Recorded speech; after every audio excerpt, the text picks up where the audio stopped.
Con nosotros el licenciado Carlos Carrillo Gomila, él es abogado de Ricardo Francolini. Don Carlos, bienvenido. Buenos días, Fernando. Gracias por la oportunidad. Siguiente etapa. Bueno, estamos evaluando las apelaciones, la apelación contra la negativa de la fianza de excarcelación dada en el día de ayer y que ya está en todos los medios.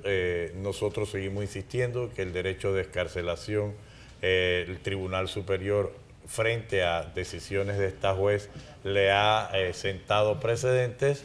La juez considera que no hay derecho a la fianza de excarcelación y todos los principios para que la detención preventiva sea el último remedio al trámite en un proceso penal, pues se caen frente a este tipo de decisiones. Nosotros vamos a agotar el recurso de apelación en las próximas horas.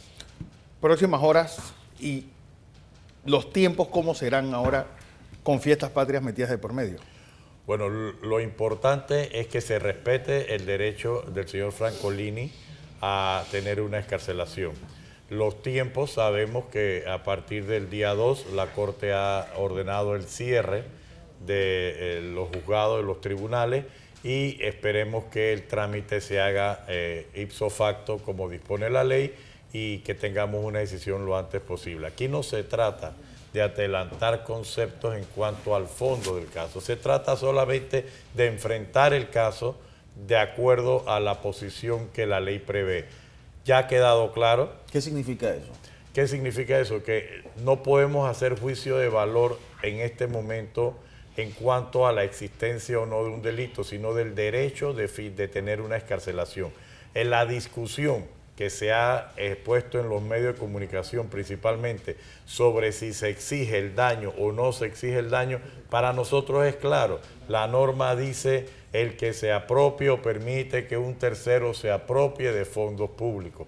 No se puede hablar, y eso ha sido repetido una decena de veces, no se puede hablar de peculado doloso si no hay un perjuicio. Y la acusación que se está llevando en este momento es peculado doloso.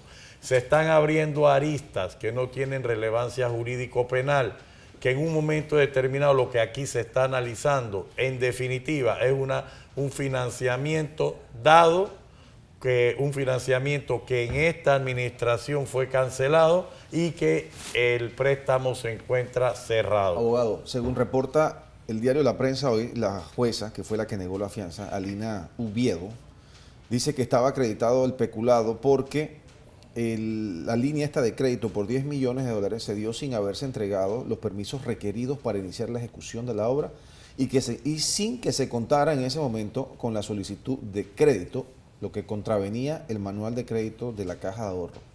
¿Qué tiene que ver Ricardo Francolini, presidente de la Junta Directiva, o la Junta Directiva con un trámite administrativo que al final y a la postre el préstamo cumplió y se hicieron los registros correspondientes? Si el préstamo hubiera sido algo falso o algo con la manipulación, ¿por qué la actual administración de la Caja de Ahorro pudo conseguir que se cancelaran los fondos? Si esto hubiera sido un fraude, entonces, ¿por cómo se pudo hacer efectivo ese pago? Pero en términos generales, se trata del presidente de la Junta Directiva y de los miembros de la Junta Directiva. En este momento, ¿qué se está hablando? Se está diciendo, la base de la detención fue que había un peculado doloso y que se apropiaron de fondos del Estado. Toda la demás variable ha sido acomodatísima. Sobre la marcha han empezado a salir todas estas cosas. Correcto, porque lo que está escrito es otro enfoque. Mira, es lamentable que vencido un caso como el presente, que se venció el 7 de octubre, el fin de semana, como lo decíamos el lunes, hubiéramos amanecido con la notificación del señor Contralor de que a él lo llamó la señora Procuradora para pedirle el audito en este momento. Entonces, si no hay audito, ¿cómo se puede hablar de un delito de peculado si los auditores internos y la superintendencia de bancos no han hecho ninguna advertencia en ese sentido? Esto es una clara muestra de que se están violando los pasos y el debido proceso, los derechos fundamentales de los implicados, etcétera. Es una teoría de la justicia finalista. Quiero verte detenido y justifico después de hacerlo. Ese estado de forzar las situaciones está contaminando la justicia. ¿Qué es lo que se quiere? Verificar si hubo un perjuicio, si hubo un acto ilícito, o lo que se quiere es mantener detenido a Ricardo Francolini. Parece evidente que se quiere detener a Ricardo Francolini con la amenaza correspondiente. ¿Por qué? Porque si han pasado 2 años y medio, ¿cuál era el apuro de la conducción en la forma en que se hizo? Mira, es vergonzoso que se diga que la conducción era viable. Es vergonzoso que se diga que el Ministerio Público solo da la orden y el que determina cómo, cuándo y dónde es la policía.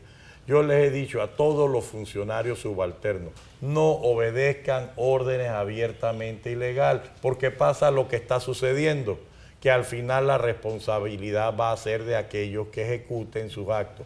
Más aún, ¿cómo se pretende vincular a la Caja de Ahorro, que ya ha dicho en 2 ocasiones que no está vinculada al caso, para que se constituya en querellante? Si ya la decisión, ya la confirmación del cumplimiento de los trámites ante la Caja de Ahorro se ha cumplido. Por otro lado, merece la Caja de Ahorro, que invierte millones de dólares en su imagen, en un centro financiero debilitado como el nuestro, verse expuesta a este cuestionamiento que colateralmente le afecta? ¿Creen ustedes que hacer este cuestionamiento y abrir esta caja de Pandora favorece a la reputación de la Caja de Ahorro, que tanto le ha costado, incluso injustificadamente?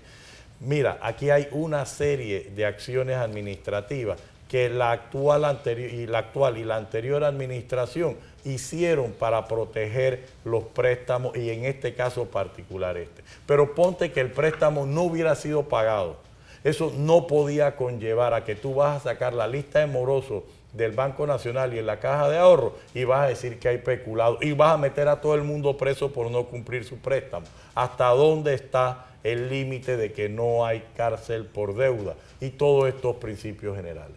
¿Tiene algún punto válido o afecta el caso, es lo que reporta la prensa hoy, el hecho de que en el cambio de gestión de gobierno el préstamo todavía estaba en el proceso de cobro? Si el préstamo no hubiera tenido las garantías, no importaba qué administración fuera, no lo hubieran podido cobrar. El hecho de que hubieran habido varias administraciones y seguimiento al trámite en vía administrativa, ¿qué tiene que ver con Ricardo Francolini, que ya tenía más de 2 años de no ser presidente? O sea, tú no puedes vincular por el desarrollo de un cargo, como se dice, y debatir públicamente para afectar la presunción de inocencia y la imagen. Todo lo contrario. Gracias a Dios, en este caso, por la trascendencia de las personas vinculadas, la comunidad ha abierto un debate. ¿Tú crees que esta es la justicia que nosotros nos merecemos? De que haya una teoría de resultado. Vuelvo y te repito, la percepción que hay es que no se está investigando un hecho ilícito, lo que se está justificando una detención. Y eso es la obligación institucional. Las partes estamos para participar en el proceso. Dígame algo, yo quiero hacer una pregunta.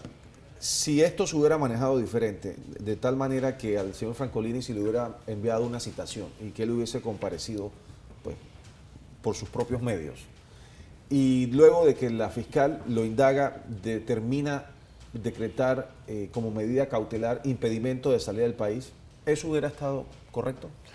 Hubiera podido permitir enfrentar el proceso. No estuviéramos de acuerdo porque no hay delito, pero tuviéramos que aceptarlo. Pero cuando tú vas directo a una conducción, cuando tú tienes el temor reverencial, el pánico institucional, ¿tú crees que la gente está confiando en ir a una institución de investigación con estas condiciones? Más aún, mira el reflejo de las otras personas. La gente dice, ok, pero si así actúan en este caso, ¿por qué no se actúa cuando, por ejemplo, el marido amenaza a la mujer por femicidio? O sea, ¿por qué no hay una congruencia? O sea, que usted como defensa piensa que ningún tipo de medida cautelar en este caso se debió haber decretado después de una comparecencia normal, si hubiese sido el caso. Ese es mi criterio como defensor, pero la norma dice que la detención preventiva es lo último que se tiene. O sea, se aplica cuando las otras no tienen efecto. No importa si el delito es grave o no es grave, pero solo se aplica en determinados supuestos. Por ejemplo, que haya peligro de fuga, que haya peligro de las cuestiones de las pruebas, alterar pruebas, ocultar pruebas o afectar las pruebas, pero después de 2 años, más aún, cuando hubiera peligro de violencia física en cuanto a la víctima. Entonces, si eso es lo que dice la norma, ¿por qué no cumplirla? Vuelvo y te repito, lamentablemente, la decisión precipitada del Ministerio Público, más aún en condiciones que todos conocemos, que históricamente están registradas. ¿Cómo tú me vas a decir a mí que tú no has mandado una boleta de citación y tienes a personas supuestamente conducidas? ¿Cómo tú me vas a decir a mí, no, pero es que ese no es el proceso es que yo puedo conducir? Entonces, ¿por qué no lo haces todos los días? ¿Por qué no respetas fallos de la Corte que te han dicho, señores, primero es una citación, si no se ubica la persona, entonces se envía la conducción? Mira, la Corte había sido tan restrictiva que decía que contra órdenes de conducción no cabía recurso de habeas corpus. Ya la Corte en años recientes tuvo que parar las conducciones diciendo, oye, esta conducción es abiertamente ilegal. ¿A qué vamos a someter al sistema? Otra pregunta, abogado. El voto de los miembros de la Junta Directiva es igual, en este caso de la Caja de Ahorro. ¿Por qué hay algunos detenidos y otros no están detenidos? Para nosotros no debió estar ninguno detenido, partiendo de la base de Ricardo Martinelli. De Ricardo Francolini, disculpen el lapsus. Pero esa situación de que Ricardo Francolini estuviera detenido ya ha roto, ha trastocado. ¿Por qué? Porque el argumento no va hacia la vía de una decisión que no ha sido cuestionada. Se está hablando es de la aprobación y del trámite. Mira, hoy se habla de los desembolsos. ¿Qué tiene que ver Ricardo Francolini con que el Estado, la administración actual, haya cobrado o haya hecho un acuerdo con la parte? Si eso era su obligación de la actual administración y lo cumplió. Pero lejos de fortalecer eso, lo que se está es cuestionando. Tú sabes el temor que debe existir en todos estos funcionarios de que actuaciones que han ido en beneficio de la Caja de Ahorro ahora vengan a ser cuestionadas coyunturalmente. Lamentamos la inseguridad jurídica que se causa. Sin embargo, nosotros estamos viendo exclusivamente que la viabilidad o no de la detención en este momento. Se ha tenido que anticipar argumentaciones en base al fondo porque así lo han obligado la filtración parcializada de informaciones por parte de los organismos de poder. Nosotros hemos tenido que salir a debatir y se ha hecho un debate jurídico en el cual los más prestigiosos generadores de opinión pública coinciden en que no hay lugar a un peculado doloso o que ha habido una afectación. Entonces, si tú nadas contra la corriente, no vas a obligar a imponer otro concepto. Tienes que adecuar de que la acusación que se hizo contra Ricardo Francolini fue la de peculado doloso, es decir, que se apropie o permite que una tercera persona se apropie de fondos públicos. Y la percepción inicial fue, se robaron 7 millones. Ahora, ¿qué sucede? ¿Cómo vamos a quedar frente al respeto que tiene que tener toda la persona que ejerce coyunturalmente un cargo y que se presenta, que está aquí en Panamá? ¿Por qué? Porque el mensaje está: el temor, no te presentes y quédate en indefensión. Ricardo Francolini no aceptó eso. Él es el presidente de un medio, se afecta directamente la administración del medio, pero se sigue adelante. Al final se tiene que fortalecer uno, después que uno sobreviva. Así mismo es. ¿Es cierto que existe un temor generalizado en este momento en la banca panameña? La afectación a corto, mediano y largo plazo se va a ver. Nosotros tenemos un centro financiero que acaba de recibir dos golpes institucionales muy fuertes, tanto a nivel económico como de seguridad jurídica. Aquí se ha roto principios como el de privacidad, el de confidencialidad, el de trascendencia. Se ha traído ya, y que quede muy claro, que los temas fiscales que antes eran impedidos de ser afectados del centro financiero ya están en debate, ya estamos en otra época. Y a eso le sumas ahora un condimento de inseguridad jurídica interna, tú estás provocando la destrucción de los parámetros financieros construidos en los últimos 40 años. Entonces, no que queremos decir con esto de que no se debe investigar, todo lo contrario. De este tipo de investigaciones se tiene que fortalecer. Pero tú sabes qué va a suceder ahora. Imagínate que ahora, por el listado de morosos de cualquier institución financiera, comiencen a abrir procesos. tú ves el colapso que se va a dar por facilidades de buscar algún tipo de finalidad. Vuelvo y te repito, lamentablemente aquí hay que sobrevivir y luego hay que fortalecer el sistema. Ahora mismo nosotros nos encontramos en la etapa más débil y más frágil para cualquier ciudadano. Francolini no tiene el poder para enfrentar a las personas que tienen que detentan transitoriamente la facultad de detener, de determinar si tú estás libre o estás detenido. Pero sí tiene derecho y se exige el respeto a los derechos fundamentales de que se le permita un proceso. Y eso es lo que no estamos viendo en este momento. La percepción lamentablemente es así. Nosotros vamos a agotar los recursos. Hay otras personas que nosotros omitimos su nombre para que no sean afectados más aún, pero que en definitiva el temor y el ejemplo que se ha dado con Francolini, Arosemena y otras personas, esto está permeado de todo el expediente. Lo que esperemos que el Tribunal Superior mantenga sus criterios, que haya fortaleza en los precedentes y que independientemente que no se metan a decir si hay delito o no, sino que nos den el derecho, porque nosotros estamos con una seguridad jurídica total de que aquí no se puede hablar de delito. Imagínate que están buscando, y no quiero entrar en eso, inventando teorías jurídicas de todo el capítulo de la administración pública para decir, pero es que hay algunos delitos que no necesariamente requieren el daño o la apropiación o que un tercero se apropie. Eso no fue la acusación contra Ricardo Francolini. A Ricardo Francolini lo están acusando de apropiarse o permitir que un tercero se apropie. Esa es la acusación. Y en un proceso como este, por ejemplo, que estas aristas se vayan agregando y vayan saliendo sobre la marcha, podrían ser causal en un mundo ideal de que el caso simplemente se cayera. Hablar de caer es por lo menos una estrategia que pudiera ser, pero nosotros ahora mismo estamos acelerando que alguien dictamine si hay delito o no y que se declare inocente. El problema es que hablar de aristas o de habilidades para anular, si fuera otro tipo de caso, ese sería el debate. Nosotros estamos diciendo, señores, díganme si puede haber un delito de peculado doloso sin apropiación. Y ahí, cuando tú ves las reacciones humanas, entonces tú te puedes cuestionar hasta dónde hemos llegado para justificar.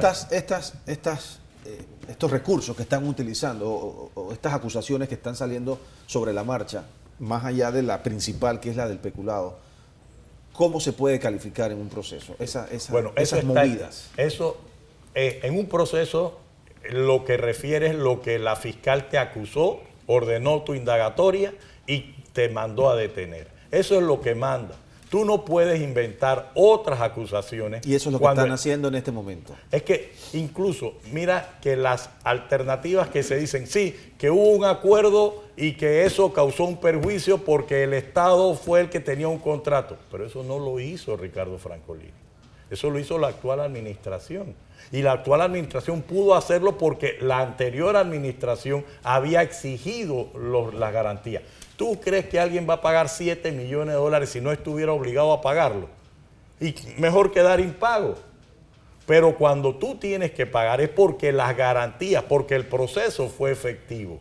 Más aún, aunque no se hubiera pagado, tú no puedes referir que una institución financiera que tú no le pagues por ser del Estado es peculado. Claro. Entonces, esa es la realidad. No nos salgamos de esa situación. Nosotros rogamos y seguiremos exigiendo que la detención preventiva cese, como la Sociedad Interamericana de Prensa instó al gobierno panameño.